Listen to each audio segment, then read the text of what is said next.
Good evening and welcome to a new live series. Maybe in the summer you saw something which, though you didn't know it at the time, might now help to solve a major criminal investigation. Our last programme before the break produced some remarkable results, which more later. Right now, once again, detectives are gathered here waiting for your call. And there are BBC researchers on hand if you prefer to speak to one of them. Here's the number, which you'll see throughout the programme, 081 811 8181. And for hard of hearing viewers, the Minicom number, 081 743 2468. There's brand new evidence to consider in each of our three reconstructions tonight. 7-year-old Angela Flaherty was murdered 4 weeks ago near her home in Huddersfield. Police now have clear fingerprints from her bicycle. Perhaps you can help trace the person they belong to. In the investigation into the murder of Mrs. Penny Bell from Denham in Buckinghamshire, a new witness reports seeing a man getting into her blue Jaguar less than an hour before she was murdered. And police investigating the kidnap and murder of 18-year-old Julie Dart from Leeds reveal new clues contained in letters they've received from the killer. 2 weeks ago at Oxford Crown Court, two men pleaded guilty to charges of armed robbery. Shots had been fired into the cab of a security van. You may remember the Crimewatch reconstruction. The attack was foiled because so many members of the public ran up to intervene. That smashing of the window led directly to the arrests. A Crimewatch viewer phoned to say he'd replaced glass on a car like that, and he had the registration number. It turned out to be a hire car, and police traced details of the man who'd rented it. Two robbers received a total of 14 years imprisonment. And thank you to more than 600 people who called offering help in the effort to trace 21-year-old Joe Ramsden, who has Down syndrome. There was a lot of information for police to work through, including many suggestions on the identity of the man with the patterned jumper seen crossing the road with Joe in Bridport on the afternoon she disappeared. The incident room is still open, of course, so if you think you can help, it's not too late to ring us. Once again, we're on 081 811 8181. Few crimes arouse such feelings of revulsion as the killing of a child. One Sunday lunchtime in early August, the body of a 7-year-old, Angela Flaherty, was discovered in a play den in a copse close to her home in Huddersfield. The police have launched a huge inquiry, and though they think it's likely the killer is a local man, potential witnesses to the events that day might come from anywhere in Britain. There are sightings of two men, either of whom could be the killer, and detectives on the case, as well as Angela's family, hope you might be able to tell us who those people are. Good morning, ladies and gentlemen. We're now 3.5 weeks into this murder inquiry, and I think it's perhaps about time that we had a look at the facts that we know them to be at this moment in time. Angela Leanne Flaherty was 7 years of age. She was the youngest of 4 sisters, came from a good family, and she lived with her family in Brownroyd Avenue on the Rawthorpe estate. Rawthorpe overlooks Kellner Bank, where children often played in a den among the trees, and where Angela was found. Just below the copse, there's a lane called Bradley Mills Road, which runs down to Huddersfield Town Football Ground. The afternoon she died, some 2,000 people were gathered here from across the west of Yorkshire. Huddersfield were playing Leeds United. So what do we know about Angela's movements on Saturday the 10th of August? We know that during the morning she was home watching television with her sisters, and then she went outside playing with a pink and white pedal cycle. From after lunch till roughly 3 o'clock, Angela was with her sister and some friends in the play area behind her home.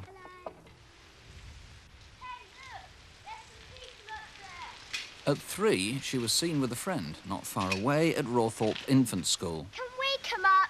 No, you're too little. I'll call the caretaker. He's gone home. Come on, Michael. From then on, it's not clear what Angela was up to until 5 o'clock, when she was back in the play area.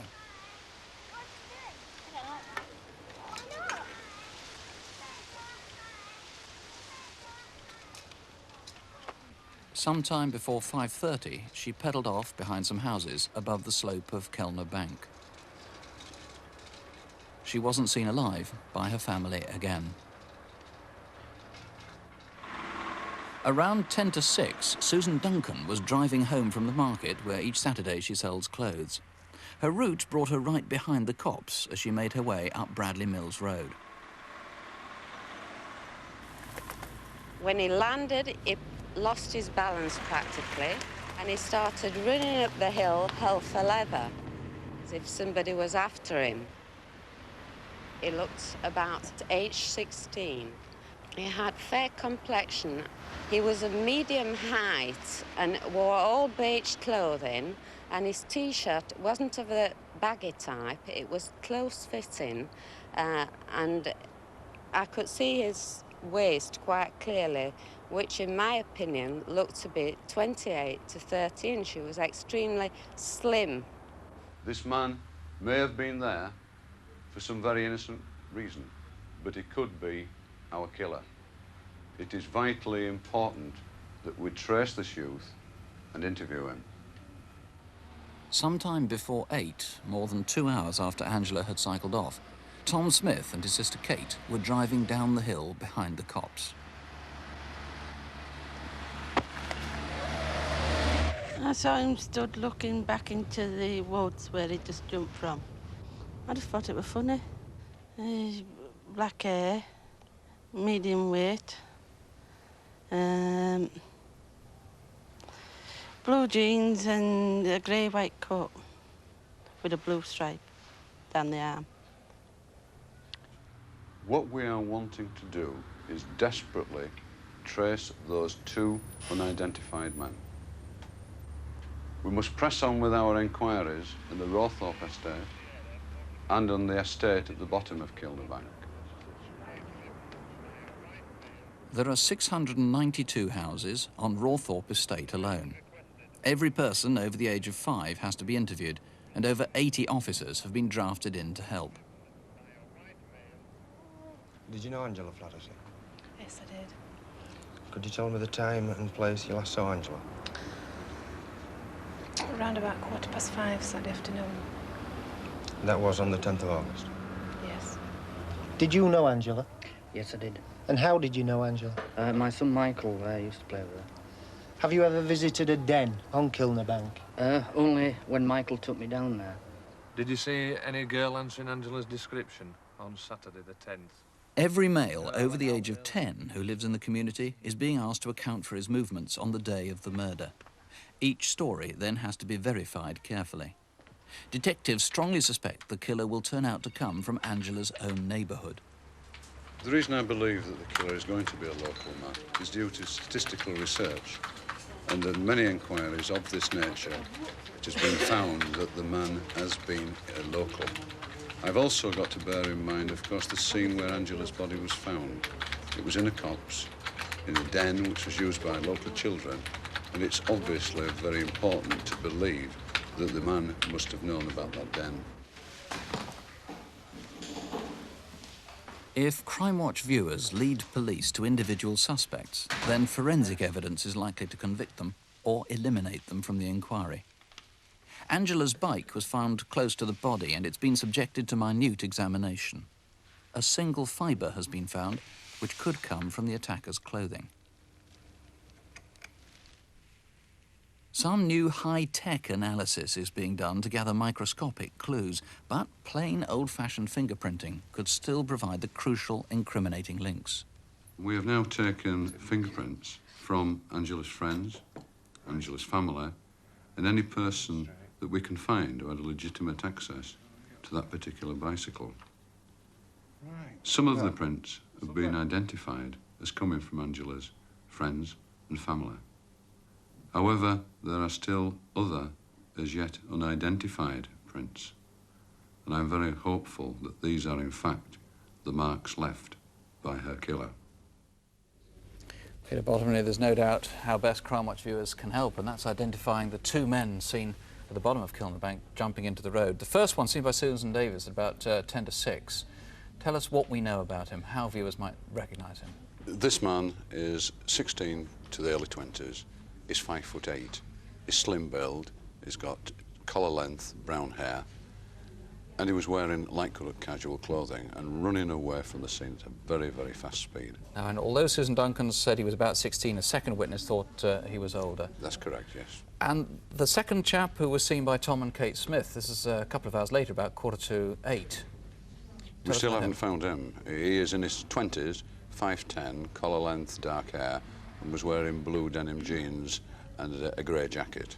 Now, it's possible that either or both of these men were there for perfectly innocent reasons, nothing to do with this inquiry, nothing to do with Angela at all. That is true, or they may have been there for some other reason that they're frightened of coming forward. I am looking for one person and one person only, and that is Angela's killer. If those people are watching television tonight, I don't care what other reason they were there for, please ring me and we will deal with that matter in confidence. OK, that's a good promise. What about people who are watching who have suspicions? I mean, must it be someone who comes from Huddersfield, or could it be someone with Huddersfield connections? I'm interested in anyone who was in Huddersfield, in the Rawthorpe-Dalton area, on that Saturday afternoon. Saturday the 10th evening, of August. The 10th of August, wherever they come from within the country. And I'm wanting people, really, who have any information at all to ring in, not to presume that someone else may ring in. Please ring in, because we've got to catch this killer of this beautiful and innocent little girl before another tragedy occurs. OK, well, please, if this does result in arrest, don't find yourself saying, oh, I always had suspicions about that. Please call us now with any suspicions you have, or if you can identify either of those two men. Here's the number, 081 811 8181, 081 811 8181, or you can call the incident room in Huddersfield, that's 0484 436621, 0484, the code for Huddersfield, 436621.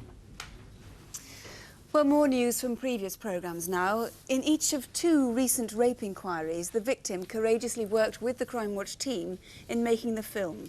And in both cases now, a man has been arrested as a direct result of calls from viewers.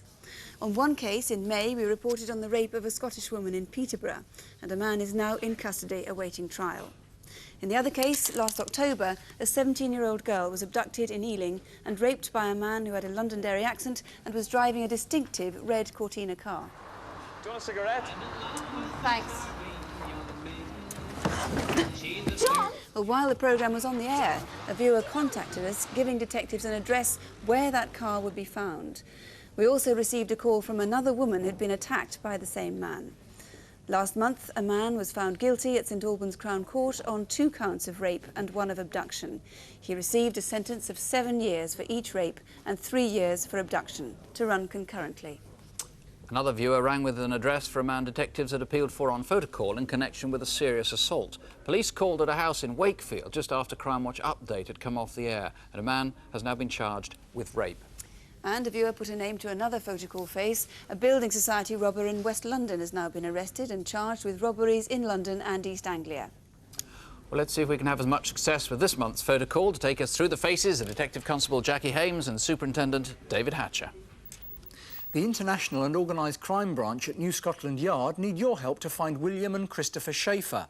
They wish to discuss the importation of 90 tonnes of cannabis into the United States from Southeast Asia. We know the brothers enjoy the good life, staying in top-class hotels when they visit England, Belgium and Holland. William Schaefer is 45, 6 foot, and has been known to call himself Bill Rains. Christopher Schaefer is 42, also about 6 foot, and uses the names Edward Knightley, Chris Roberts and Chris Kesner. The Drugs Enforcement Agency in the States are offering a substantial reward, so if you know where they are, ring us now. Next, can you tell us who this odd couple are? Be odd because of such a gap in their ages. This is the Chelsea Building Society, Exeter, where the younger man threatened staff with a gun. A week later, they made a similar attack on another building society, this time 170 miles east in Brighton. Here, the older man tried to hide, using a hanky in front of his face. The younger man is between 25 and 35, around 5'11", with pointed features. The older one is between 50 and 60, about 5'7", and has a weather-beaten complexion. And both times wore silver-rimmed glasses and a dark blazer. If you know them, please call tonight. This man calls himself Bob Trevelyan or Brian Freeman or Barrington Auger, or you may know him as just Cornish Bob. We need to speak to him about serious sexual offences, including the rape of a young woman.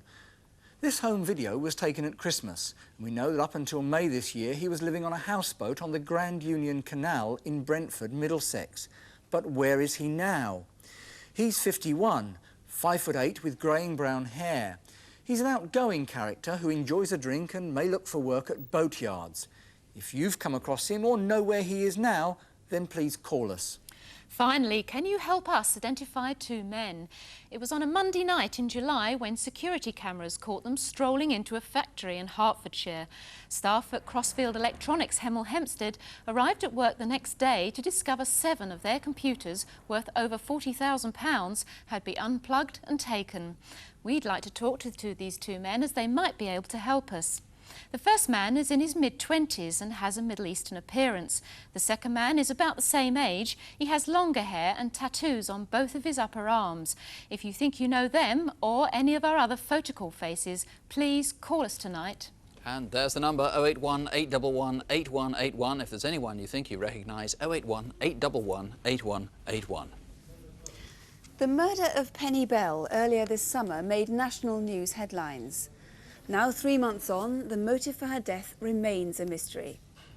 By all accounts, she was a woman who had everything: a happy family life with her husband and 2 children, a large, comfortable home in Buckinghamshire, and a successful business career running the employment agency she had helped to set up. But on the morning of Thursday, June the 6th, she was found dead in her blue Jaguar outside a West London swimming pool. Actors take the parts of the family in our reconstruction, but her husband, Alistair himself, begins our film at the family's home in Denham. Penny was a vivacious woman. She laughed a lot. She had a great sense of humour. She had a lot of personality, and she was very open, outgoing, gregarious. Far more so than myself, perhaps. I miss every aspect of our life together. The only way I can describe it is that she was the other half of my personal jigsaw. And to lose that is to lose everything, basically. And the reason for my life now is the children. Hi. Penny usually arrived home from work at about 6 o'clock. Hi, darling. 2 days before her murder, a family friend, Victoria Bird, had been looking after 9-year-old Lauren. Oh, I was really looking forward to that. I'd be glad when those buildings are finished. Oh, I know. Dear, the It's mess, a mess, isn't it? Don't touch that, Lauren. There's lots of money in there. So what sort of day did you have today, then? On the previous Monday, June the 3rd, Penny had withdrawn £8,500 from her bank. She'd never before taken out such a large amount of cash. I can't believe it. The day of Penny's death, Thursday, June the 6th, began as usual. Bye, Mo. Bye, Mum. Bye, darling. Bye-bye, darling. See you tonight. I left the house at 8:30 with our son, Matthew, for me to go to the office and to drop him off on the way. We would always wave each other off, whoever was leaving. So Penny would always stand at the entrance to wave goodbye. On that particular morning, she didn't. But then the house was buzzing with people and there were lots and lots of things going on. It does leave a very strange feeling to kiss your wife goodbye at the door and say that you're going to see her again at 6:30 and, of course, never to see her again. Donald, have you got anything to sort out with Penny? Yes, Ben, I've got to sort out the detail of the electrical wiring in the kitchen. Well, you'll have to be quick because I've got an appointment at 10 to 10 and I really don't want to miss it. Well, I really need to know the fine detail because I've got to get the tile line and various things. Can't you ring the kitchen designers? Yes, I could do. That's the best thing. OK, that's what I'll do. I thought you'd be able to do the wardrobes in the bedroom for a better price than what you've been quoted for. Well, OK, this so- is what I want. Right. It's so that the wood matches the cream of that wallpaper. Right, OK. Well, this is sycamore. Yeah. And we could use white ash. It would be the same colour, but it'd be a bit cheaper. Oh, fine. Yeah. Good. Should we go up and have a look? Yeah. Right. OK, but I must be quick. Taking the wallpaper and woodblock samples with her, Penny left home at about 20 to 10. Cheerio, I'm off now. If there's any problems, get Dave to ring me in the office.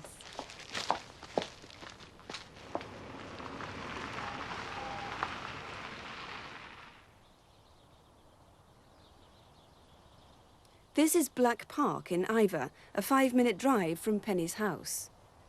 And at just about 9:45, a woman walking her dog remembers seeing a man waiting in a bronze or brown-coloured car in a lay-by on Fulmer Common Road.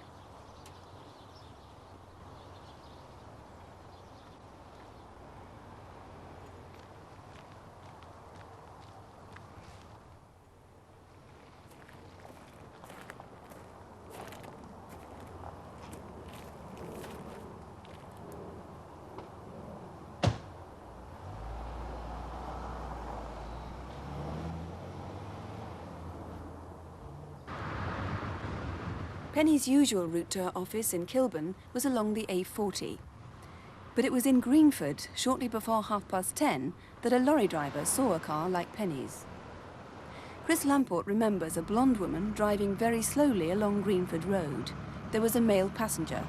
She was looking as though she was trying to park the car, but the gentleman kept correcting her steering and kept making her carry on down the road. I presumed it was a new car for her, so she was learning how to cope with it. After a little while, it seemed safe for me to overtake, so I overtook. I saw a gentleman with his hand on the steering wheel, and he was wearing a gold chain on his right wrist.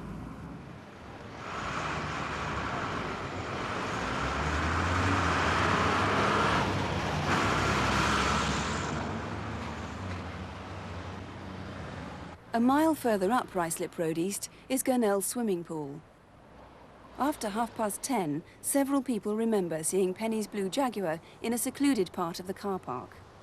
It's now less than an hour since Penny left home. As I walked past, I noticed the windscreen wipers and the lights were flashing on the car, which I thought was very odd because it was a nice sunny day. I didn't look in the car to see. I just kept walking. At about 11:15, a man was seen leaving the car park. He looked unusually smart to be going swimming and wasn't carrying any kit. One side of his face seemed disfigured in some way. At about the same time, Patricia Parry, an auxiliary nurse, was turning into Ruislip Road East. There was a car I could see in the distance up Grantham towards the swimming pool, really motoring it. And I thought, well, I'll get out before him, which I did. And as I was driving along the Ruislip Road, he was right up behind me.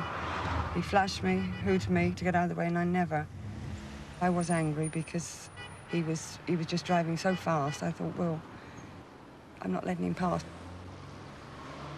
But I got a bit scared as we came up here. I thought, oh, forget it, Pat, pull in. Penny's murder was discovered at 12 o'clock. She'd been repeatedly stabbed. The wallpaper sample was spread out on the centre console of the car. Her handbag was behind the front passenger seat with her purse still in it, but missing and still unaccounted for is the £8,500 in cash. But in fact, Mr. Edwards, you don't really believe robbery was the motive? No, that's right. Although the £8,500 is still unaccounted for, and that's very significant, I don't think that robbery was the motive for killing. In that case, do you think she knew her killer? Do you think there was a personal motive? I think, judging from the nature of the attack, it's very likely that Penny knew her killer, and that's why we've gone to such lengths to build up her lifestyle. Is there a side to Penny's life, then, that you don't know about, do you think? Well, we have a home video of Penny, in fact, which is a very good likeness of her.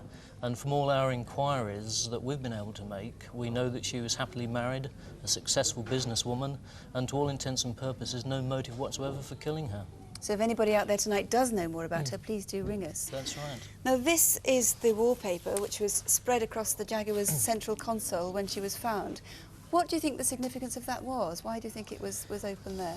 Well, it was spread in such a way that she was either showing it to somebody or browsing through it, awaiting the arrival of somebody. We know that she'd shown it to a carpenter that morning to get a second opinion on the colour match, and what we're asking ourselves is whether she'd made arrangements to meet somebody else regarding the paper.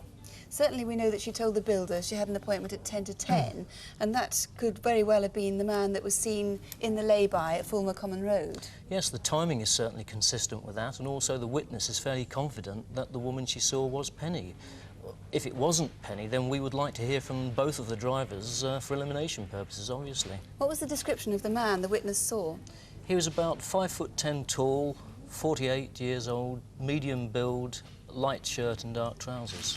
The lorry driver's report of a woman and passenger in Greenford half an hour later also ties in time-wise, but what do you think was going on there? It's very difficult to say. One interpretation could be that the driver was in serious difficulty and trying to draw attention to himself, or the other could be that it was some sort of an argument over a parking space. We need to hear from anybody who can shed light on that sighting, really. And you're sure that the murder actually took place at the swimming pool car park? Yes, that's the one thing that we can be sure of, and that being the case, we're very interested to hear from anybody who was in that car park between 9 and 12 who can tell us anything about that. Right. And indeed, for elimination purposes, anybody, any female who may have been driving a blue Jaguar in that area early in June, please do ring us. In fact, if you think you can help at all, the number here in the studio is 081 811 8181, or you can phone Rice Station on 0895 254 833.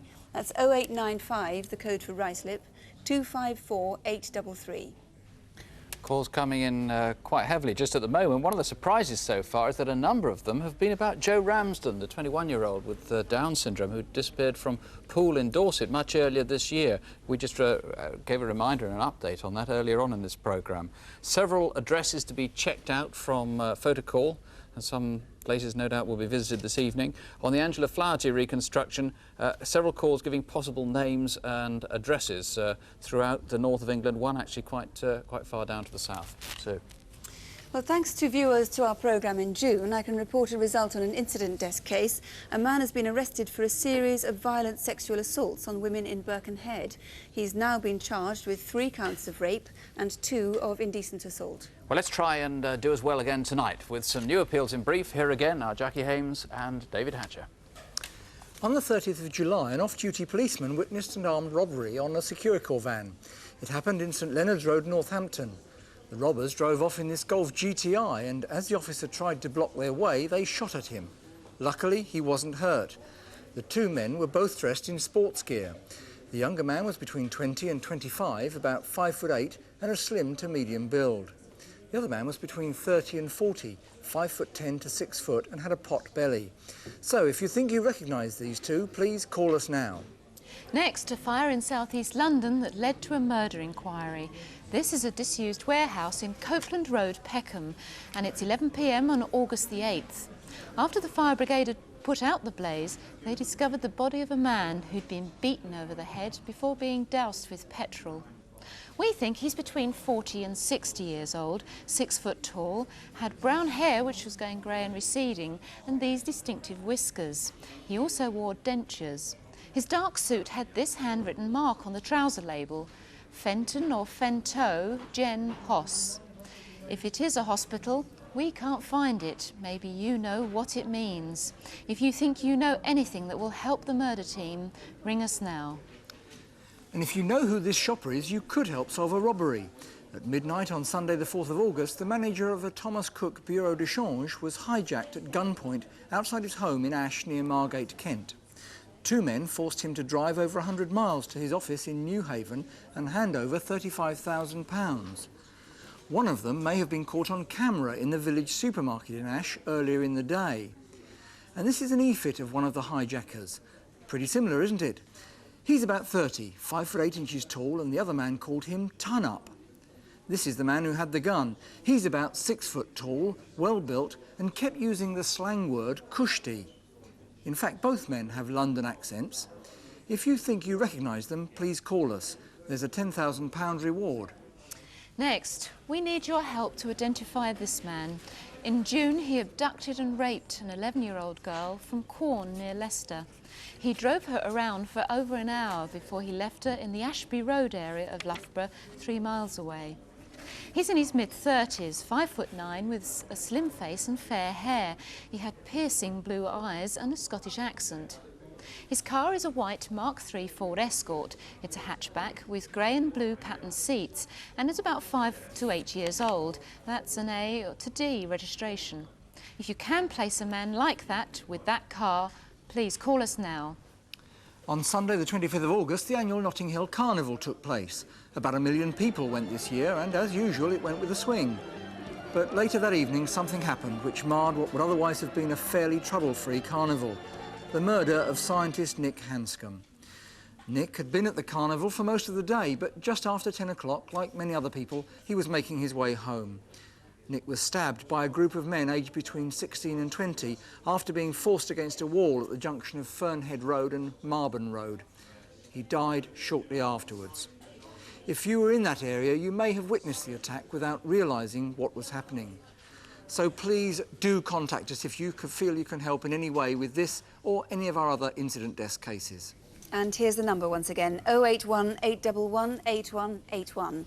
That's 081 811 8181. This is a copy of a letter from a murderer. It's one of several written to the police, and the killer suggests it will be his last communication. He's been playing something of a game with detectives, a deadly game, almost as though the killing was incidental to him. Maybe he's unable to imagine the distress he's caused the friends and family of his victim. But with any luck tonight, you or someone else who's watching might help the community in Leeds to catch him. The greatest suffering was to an individual he apparently picked at random, Julie Dart, whose family has helped us make this reconstruction.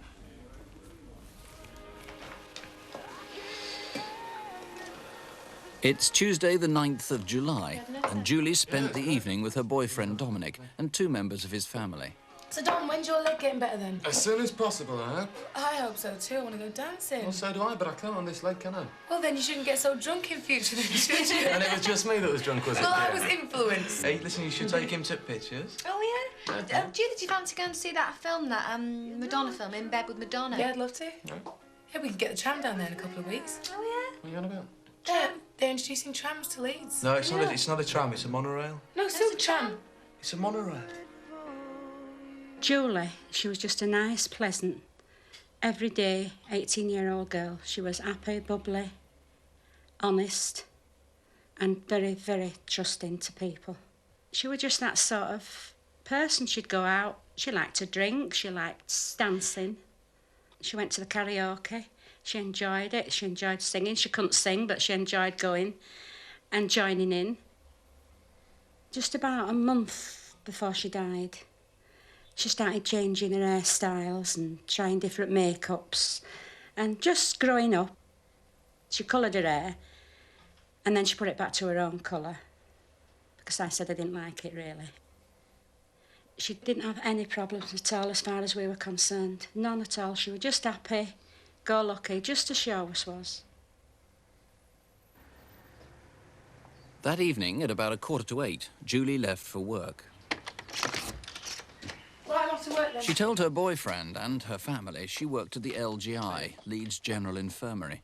But since Julie's death, police have discovered that was untrue. In fact, in the few weeks before she disappeared, she'd been seen regularly on the streets of Chapeltown. And she was here that Tuesday night. I was driving down Spencer Place, and just as I came to the junction of Leopold Street, I noticed the girl who used to go to school with us, Julie Dart, standing with a mixed race girl. Julie, I presume, recognised me because she turned away as if embarrassed. Julie had been wearing a black skirt and mauve and black jacket when she left home. Where did she change her clothes before arriving here in Spencer Place? Then, at 9 o'clock, Julie rang Dominic. Hello? Hi, it's me. Hi. Listen, I'm just ringing to let you know I'm at work, and I'm going to stay at my mum's tonight because I'm working late. Probably won't be finished till 11:30. Yeah, that's all right. I'll see you tomorrow then. Yeah, see you tomorrow. I love you. Yeah, me too. Bye. He remembered hearing music in the background and thought perhaps Julie was calling from a pub. Did you see her make that call? Then, 3 days later, the letter seemed to be in Julie's hand and said she'd been abducted. Help me, please. I've been kidnapped and I'm being held as a personal security until next Monday night. Please go and tell my mum straight away. Love you so much, Dominic. Mum, phone the police straight away and help me. The same day, the police received a disconcerting letter too. Although that letter was typed, it made no direct reference to Julie, but stated that a young woman had been kidnapped from the Chapeltown area. The letter demanded £140,000 from the police. It also included a threat to firebomb a large city centre store if the instructions in the letter were not complied with. West Yorkshire Police sent to the laboratory a handwritten letter and envelope which appeared to have come from a girl who claimed to have been kidnapped. The letter was signed Julie, and I was asked to try and establish its authenticity. The police also supplied me with a large number of specimens of Julie Dart's handwriting, and I made a comparison of those with the question letter and envelope, comparing letter by letter, looking not just at the pictorial effect of the letters, but the way in which they were formed, and also handwriting habits, such as the way in which the envelope was addressed. In my opinion, Julie did write the letter and envelope. We set up an incident room. Obviously, we took the letters very seriously and looked into Julie's movements to establish when she was last seen. And then 8 days later, our inquiries took us to Lincolnshire. It's Friday the 19th of July, 10 days since Julie disappeared. This is 90 miles away from Leeds on the B6403 outside Easton, near Grantham. I was travelling to work on the coach, early turn, 6 o'clock start, and I noticed this red car coming out of the track to my right, and it appeared that he didn't know which way to turn. And then as the coach got very near to him, he decided to reverse back into the slipway. 2 hours later, a local farmer visited his fields. We were about to move some cattle from the dairy farm down to some pastures, and we found what was thought to be a package of litter. It was a sheet bound up with a bluey-green rope, which later on proved to be a body.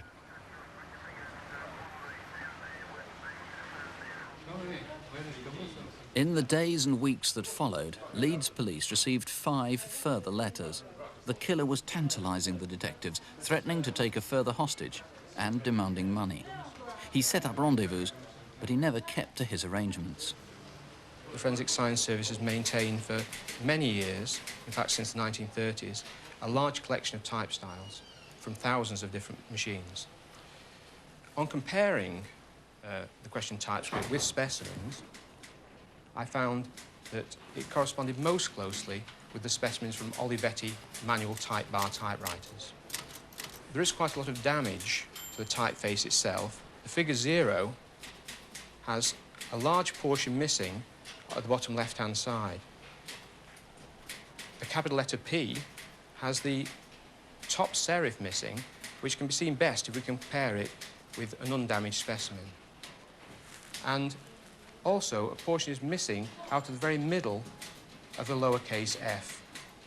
From the style of the type and the damage that's occurred to it, it does suggest with a typewriter that's 20 or 30 years old. Bob Taylor, whoever your man is, he travels a fair bit because the 6 letters that you had were posted all around the country, all around central and northern England, as you can see from the map here.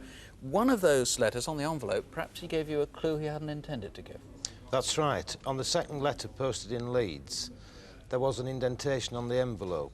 It was posted on the 20th or the 21st of July. The indentation reads, Mavis, will not be in on Tuesday, Phil. Someone may recognise the handwriting or may know of a Mavis and a Phil. So was Mavis a cleaner, a secretary, a colleague? Who was it who wouldn't be in on Tuesday? Whose handwriting is that? And whose typewriter is it? Very distinctive, and maybe anybody who's got an old Olivetti should check it, because it needn't be his own. He might have access to somebody else's. That's right. As you've seen, the 0 and the F have distinct gaps in them, and it may be someone else's typewriter. It is an old typewriter. I would ask anyone with a typewriter at home or work to check it. Because, of course, he handwrote some of the letters to you, suggesting he didn't always have a typewriter with him. Julie was held somewhere from the Tuesday she was kidnapped, the 9th of July, until perhaps the weekend. Obviously, you want to know of anyone who's got suspicions, or anyone who saw her body being dumped on Friday the 19th of July. But you also need to find out about the sheet in which her body was wrapped, which is old, distinctive, and had a laundry mark on it. That's right. The laundry tag, which was held by Zinc Staples, bore the letters MA143. We know that the staples and the laundry tag were made between 1945 and 1960 by Braithwaites of Kendal in Cumbria. We'd like to contact customers of those, as they're no longer in business, who may be able to tell us what that mark means. Or someone who's lost a sheet that they were keeping perhaps as a spare sheet and that they'd had for many years. That may well be the case. Now, this device here is part of an elaborate plot that he had to extort money, and he's put this together himself. But the most interesting thing about it, perhaps, is that the container itself, which is he's painted the inside of it, has been made from an aquarium or goldfish food container. That's right. It's an aquarium brand fish food container. Maybe he's got access to an aquarium. Maybe he picked it up from a rubbish dump. One doesn't know. He's obviously got some electrical experience. He wired this up himself. He's got some technical knowledge. He has got some technical knowledge, yes. Any other indications of that? Well, in the letters, it does refer to the microns, the thickness of the plastic, and also PIR detector, which is passive infrared. Now, you've got quite a profile of him. You've been speaking to forensic psychologists and working through this yourself. What can you tell us about him, for anybody who's got suspicions or any thoughts which is helping this to jigsaw together? He appears to have a dislike for the police. He's written to the Leeds City Police, and as they ceased to exist as such in 1974, that may suggest he's an older person. He has low literal skills from the letters, the spelling and grammar, so he may well be self-taught. It would appear that he works alone. He has probably not killed before, not a senior position if he is in employment at the moment, and his core aim would probably not be the murder of Julie Dart, but may well be the obtaining of the £140,000 from the police. It's extraordinary sort of blackmail to blackmail the police, because normally blackmailers say don't tell the police. It's as though he's got a grudge against the police. That may well be so, yes. But of course the people paying the penalty, the whole community, are obviously very concerned about him, and of course the individual family concerned. If you can help, please ring Bob Taylor and his colleagues, either here in the studio, 081 811 8181, or you can call the Millgarth Police Station. That's on 0532 413 022. 0532, the code for Leeds, 413 022. Well, we seem to be getting quite a lot of calls in at the moment. All of our photo call cases have had calls. Two interesting calls on William and Christopher Sheffer. Possibly they may be in West London or in Brighton. We've had some calls on the two Building Society robbers in Devon. On the reconstructions, quite a lot of calls on the murder of 7-year-old Angela Flaherty. We're checking those out now. Some of those are suggesting names. And there may be somebody in the building trade called Mick Reed. A caller suggested that he should call in and eliminate himself from inquiries. He lives in the Hayes or Ruislip area, so Mick Reed, please do ring in if you would. And there are plenty more things, but we'll leave it at that for the moment and perhaps come back with more progress reports at 11:25. The lines here are going to remain open now till midnight, and you can find all the numbers for the police on CFAX. That's page 618.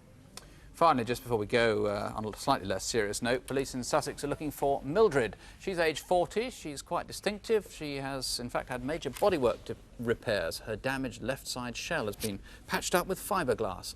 She's one of 32 tortoises stolen from an animal sanctuary near Lewes. If you've seen her, please do call. And incidentally, you may not know it, it's now illegal to import tortoises into Britain. We'll be back perhaps with news of Mildred and Crimewatch Update at 11:25. Do join us. If you can't stay up till then, don't have nightmares. Do sleep well. Good night. Good night.